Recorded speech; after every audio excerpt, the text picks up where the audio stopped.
Welcome to this episode of the Sound of the State podcast from the Illinois Senate Democratic Caucus. I'm Colby Huff, joined today by State Senator Adriane Johnson, who has a unique project that she and her team have put together. Senator, this highlights the part of Illinois which you represent. It is the 30 Wonders of the 30th District. Give us the backstory behind this project. What was your inspiration in doing it, and how did it come together for you and your team? This all came about because when I talk to other members, I always ask them, what's special about your district? And, what can you highlight about, what makes your district unique?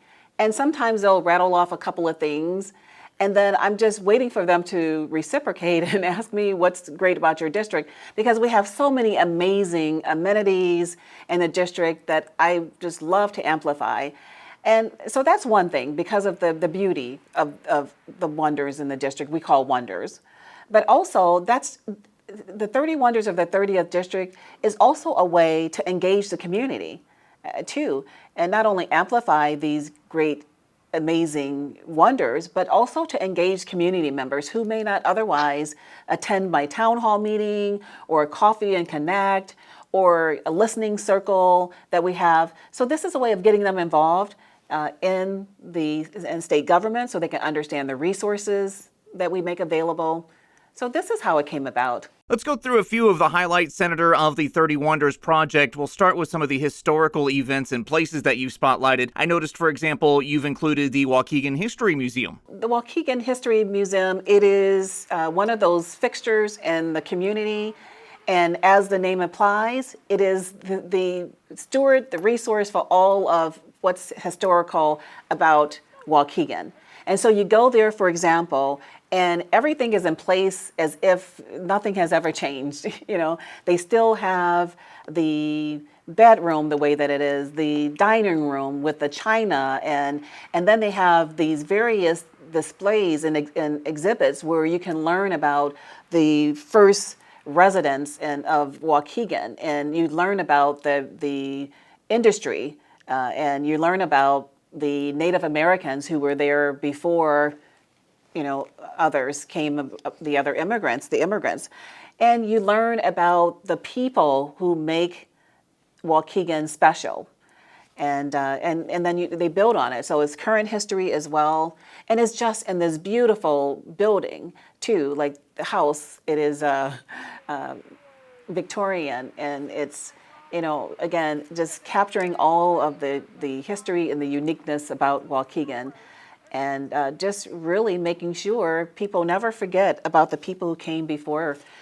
For example, Ray Bradbury, the famous author from Waukegan. So kids learn about that, and so many others. And even during the civil rights movement, and how other leaders came to visit Waukegan, and all of what Waukegan endured to become the great, rich, diverse community that it is today. There are several other interesting historical places included, but one in particular caught my eye. Senator Johnson, as a downstate resident, when I think of notable water towers, my mind immediately goes to Collinsville and the Brooks brand ketchup bottle water tower. You've chosen to highlight a water tower in the 30th District. Can you give a bit of insight as to what's so significant about the Johnson OMC water tower? Before I answer that, let me back up a little bit so that you can understand how this all came about. We really opened this process up to the community so that my team and I didn't select the wonders, although we agreed with the wonders that constituents selected, so that this was an open process. We surveyed community members for a couple of weeks, and they weighed in on what they thought were the wonders.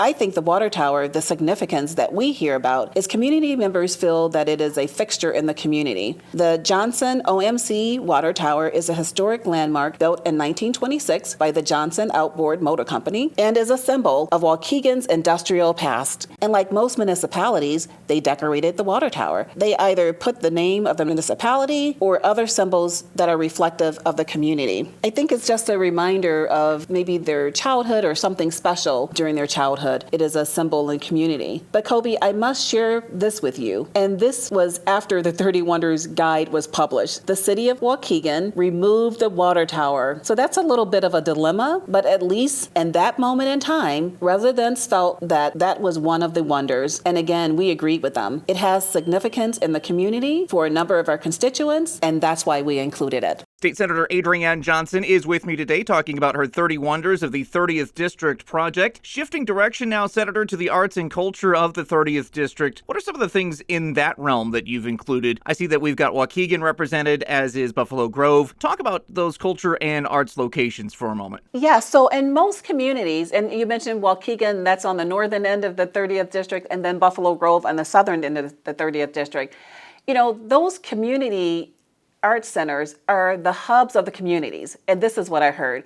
I can share a quick story with you. In the Buffalo Grove Community Arts Center, they decided to do this project where they asked community members who frequent the Community Arts Center, what makes the Community Arts Center special? And they put together one of those word mosaics, and one of the words that community members used the most was home, that it feels like home. And so at the Buffalo Grove Community Arts Center, you see home is like really big and bold on the wall. And, you know, and people feel like that's where they can go, where they feel really comfortable. And, you know, not only are they attending performing arts shows, musicals, and their children are taking lessons, but that's where they can go and have weddings and you know, bar and bat mitzvahs and other celebrations. And so it's home. And then you go to the northern end of the district in Waukegan, again, the community arts centers, you know, you have local artists too, and, you know, they display their art. And it feels like home too, because that's where people go for performing arts or lessons or gathering. And that's what makes those places so special. They're essentially the hubs of the community. You have a unique district, Senator Johnson, in the sense that you represent communities that are both on the shores of Lake Michigan as well as those further inland. The differences, even in some cases just of a few miles, gives the district a diversity in parks and recreation. You've got a number of such sites included in the 30 Wonders project. Tell me about a few of those. Oh, yeah. So you have the Mundelein Park District and Vernon Hills Park District, and you see there were a couple of wonders selected from the Vernon Hills Park District. And then in Mundelein, you have the Mundelein Park District, you know, one of their signature parks, and that's nestled in the community. And then we talked about Buffalo Grove and Waukegan. So Waukegan Park District had a number of entries because people really appreciate open space and parks and the beauty of nature.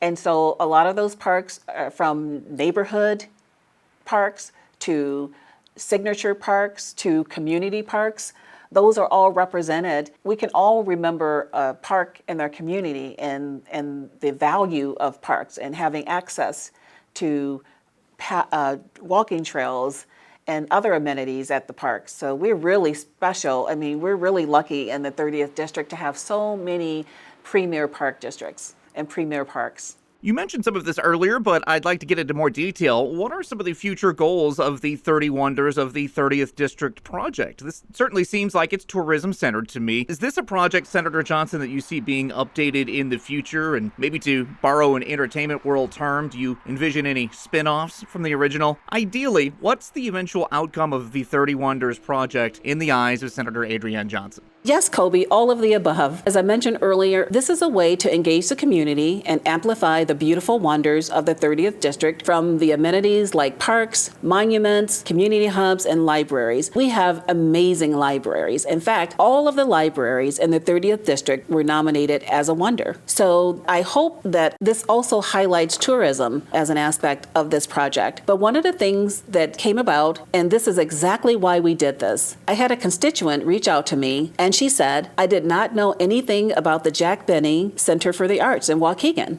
And she said, I'm going to start going to that facility. And so that's the whole point for constituents to also appreciate the beauty of the 30th District. And so amplifying those wonders will engage constituents. And that's one of several of the outcomes of this project. And then, Kobe, you mentioned a spinoff. So absolutely, yes, we will also do 30 Wonders of the 30th District People Edition. And it'll be different categories from volunteers, community leaders, faith-based leaders, youth leaders, you name it, from outstanding educators. And we're going to highlight the amazing people who make the 30th District special. For anyone just being introduced to your 30 Wonders of the 30th District project through our conversation today, Senator, where can they find more information about it or perhaps pick up a copy of the 30 Wonders booklet themselves? They can go on my website, www.senatoradrianjohnson.com, and there is a copy of the 30 Wonders of the 30th District Guide is in English and in Spanish.